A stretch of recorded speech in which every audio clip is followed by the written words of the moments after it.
नमस्कार बंधुगण। अजगर खाईगला। अजगर होउछि राष्ट्रीय जो दल बीजेपी ए सबू जेतिकी आंचलिक दल को से खाईगला। जो भाया ममता दीदी की खाईगला कि अजगर खाइला निज विष निजको कौन ना ममता दीदी निज गुड़े निजे कुराड़ी हाणिले।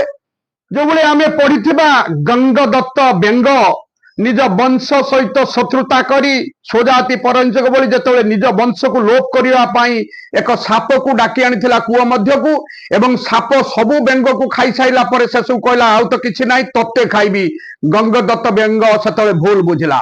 एबे से घटना घटी आम कहूँ ममता दीदी पश्चिम बंग निर्वाचन पर ममता बनर्जी 29 वर्ष पूर्वे जहाँकि 1997 कांग्रेस भांगी मुकुल राय तृणमूल कांग्रेस बा टीएमसी गठन करथिले पश्चिम बंग रे।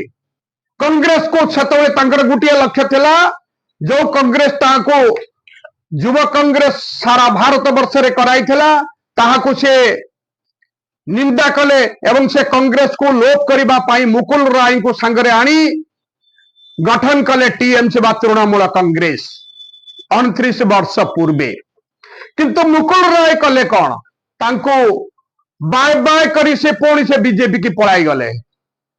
मुकुल राय पलाई गले पुणी बीजेपी पाखक पुणी मुकुल राय फेले। आम से बाट को जीवा आम खाली एति कहबा जते बळे सीपीएम सीपीआई कांग्रेस को शेष करबा पाई पश्चिम बंग रे ममता बनर्जी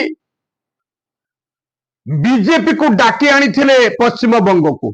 तांकर शत्रु थिला सीपीएम सीपीआई और कांग्रेस।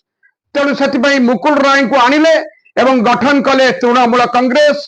तांकर बीजेपी को डाकी आनिले तमे आ किला मते बिंध एई न्याय रे नहीं आइले। तेणु जतवे बीजेपी भी चिंता कला 1999 मसीहा जतवे निर्वाचन हला 2000 मसीहा रे सेतले बीजेपी जो नेतृत्वाधीन जातीय गणतांत्रिक मेंट बा एनडीए सेतबेले ममता बनर्जी को पुरस्कार स्वरूप रेल मंत्री कराइला। रेल मंत्री देला बीजेपी 2001 मसीह किंतु जिते बड़े प्रतिरक्षा चुक्ति रे लांच कारबार बोली अभियोग आसिला सेतेबेले ममता बनर्जी बाध्य होई एनडीए सरकार रू पळै आसिले ताको विरोध कले एवं अगस्त 2001 रे बीबीसी को से मतामत देले जे मु जेकोसी समय रे एनडीए को भी फेरी पारिबी। आम एक कथा कहूँ पुणी 2003 रे एनडीए को फेरीगले ममता दीदी एवं सरकार सामिल हेले। एनडीए तंकु आउ रेल मंत्री की कौन विभाग मंत्री देलेनी एक बिना विभाग खाली मंत्री करके रखिले जे चुपचाप तमे रुओ तमे पार्टी खोलनी। 2003 मसीह ममता राष्ट्रीय स्वयंसेवक संघ ये स्वयंसेवक संघ जो पंचजन्य पत्रिका बाहर जो पुस्तक बाहर से तार संपादक तरुण विजय से कम्युनिस्ट आतंकवादी उपरे लेखिले किए ना ममता बनर्जी। तांको ममता बनर्जी को से पुस्तक पढ़ी साइला परे तांको आरएसएस रो पुस्तक रे सेतले ममता बनर्जी को से कहले बंगलार दुर्गा। से दुर्गा को आज से बीजेपी से आरएसएस विनाश कला। निज गुड़े निजे कुराड़ी हाणिले ममता दीदी। 2001 रे मध्य से कथा घटिला।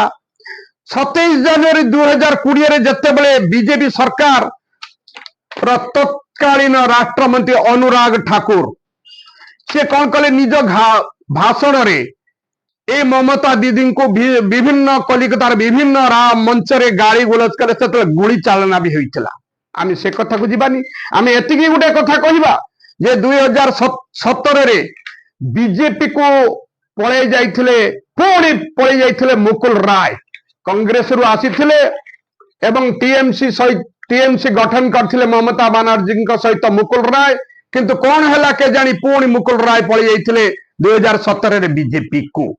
किंतु 2021 रे तांको सहित बीजेपी सहित तांकर पड़िलानी से पुणी आसिले ममता दीदी पाखक। ममता दीदी भी तांको कुंडई पकेले हाथ मिलाइले पुणी नहीं गले मुकुल राय को। गोटे कथा आम कहबा ममता दीदी जो कारुकार्य निज गुड़े से निजे कुराड़ी हाणी ଯେତେବେଳେ ଜଗଦୀପ ଧନକଡ଼